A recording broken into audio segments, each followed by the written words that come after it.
commuted the sentences of nearly 1,500 convicted criminals, including drug dealers, fraudsters, and corrupt public officials. These are not sympathetic figures. These are individuals who stole from the poor and poisoned the sick. They tore families apart and menaced communities. They were sent to jail. They belong in jail.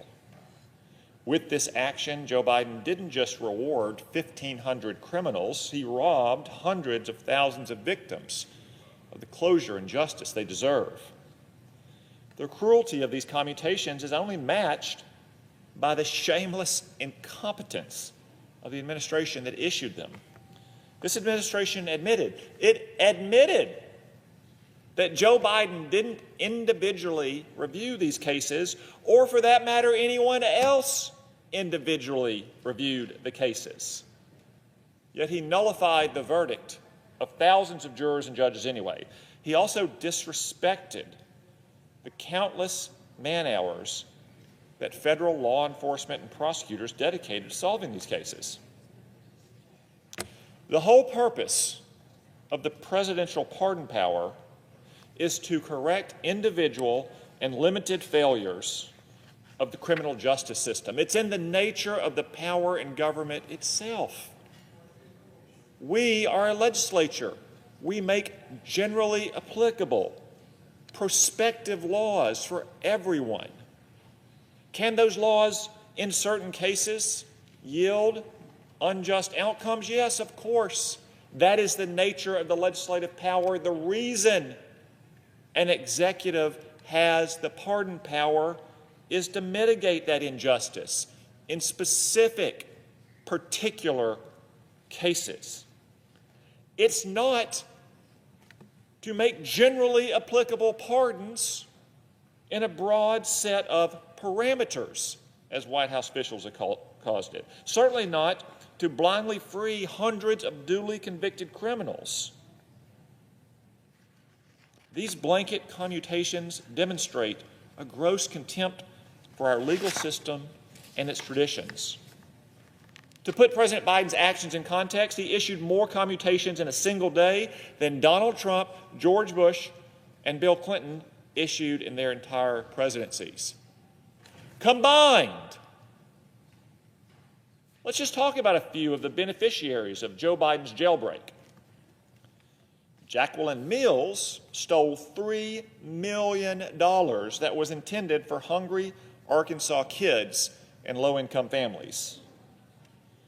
Dr. Mira Sachdeva defrauded Medicare by diluting chemotherapy drugs and reusing old needles on cancer patients.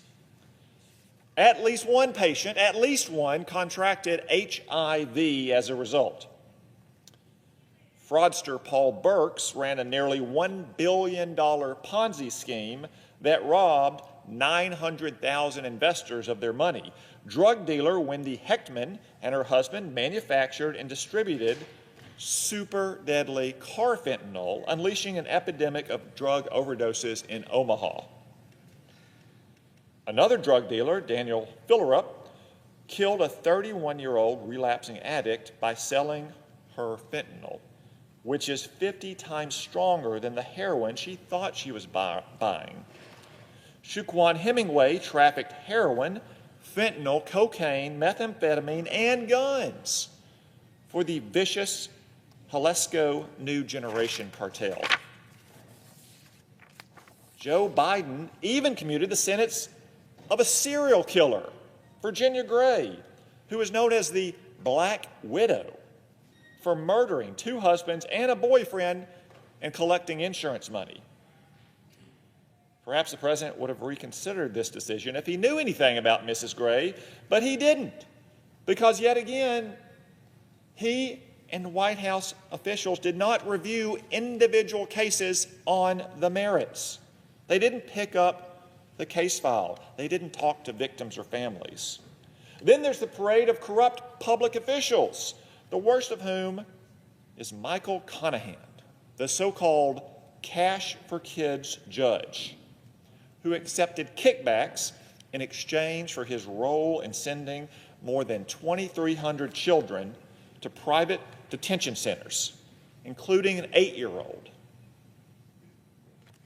Again, a judge in Pennsylvania sentenced more than 2,300 children to private juvenile detention centers in return for cash kickbacks. One man he sent to jail later killed himself. He was just 23 years old. His mother said that she is shocked and hurt by Joe Biden's commutation. Yet again, the president did not review the case individually. President Biden also commuted the sentence of an Ohio commissioner who took $450,000 in bribes. He even commuted the sentence of Rita Crunwell, a city comptroller from Illinois who embezzled $54 million. Crunwell was responsible for not only the biggest city embezzlement scandal in the history of Illinois, she was responsible for the biggest municipal embezzlement scandal in the history of America up to that time. Now, I understand that we have disagreements about criminal justice, and the Democrats don't always share my view on these things. But for years, we've heard lectures about the rule of law and how Joe Biden and Democrats are the defenders of democracy. Yet Joe Biden is the one commuting the sentences of the very public officials who most threaten the public trust in our democracy. The American people also know that Joe Biden issued these commutations for a simple reason. It helps cover up the corrupt pardon that he issued to his corrupt son to protect his family. I think we should condemn all of these pardons and certainly condemn the president for not individually reviewing the merits of the cases. But again, I understand my Democratic colleagues don't agree with that, so I only offer a resolution to condemn one pardon. Simply one. Maybe the worst of them all, the commutation of Michael Conahan, the Cash for Kids judge who took cash kickbacks and bribes to sentence more than 2,300 kids to private detention centers. The judge who put American children in jail for money. Surely the Senate can condemn this single act of corrupt clemency. Therefore, Mr. President, notwithstanding Rule 22, I ask unanimous consent that the Senate proceed to consideration of Senate Resolution 935, which is at the desk. Further, I ask unanimous consent the resolution be agreed to, the preamble be agreed to, and that the motions to reconsider be considered made and laid upon the table with no intervention